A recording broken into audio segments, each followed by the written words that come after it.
And as great as it is to be in Washington, the best part is to be in Washington with 39 other incredible people.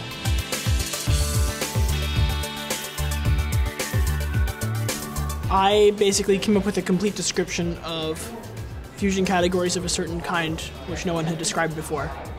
And in doing so, discovered some fusion categories with different new types of behavior. My project basically sought to understand the fundamental structure underlying all of algebra. One thing that this project has showed me is that I think I really could be happy doing pure math for the rest of my life. Before, I sort of viewed it as abstract and kind of lofty and dry and restricted to pencil and paper.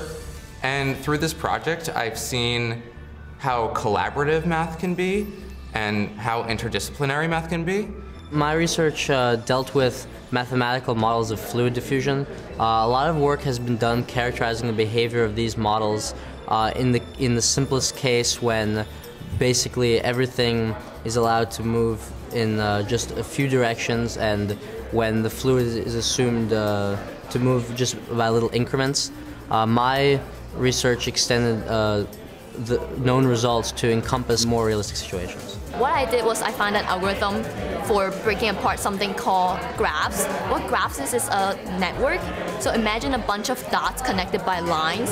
So imagine like telephone networks or like social network where the people could be represented as dots and the relations could be represented by the lines. So if you know someone, then there'll be a connection between these two people. I did a subfield known as Ramsey theory, which basically states that patterns have to exist in disorder.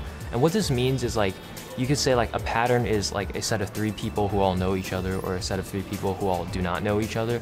And so one such pattern would be that if you have a group of 6, any 6 people, you're always going to find 3 of them who all know each other, or 3 of them who all don't. And that's like an example of a pattern that would have to exist within a situation. It's just incredibly beautiful to do.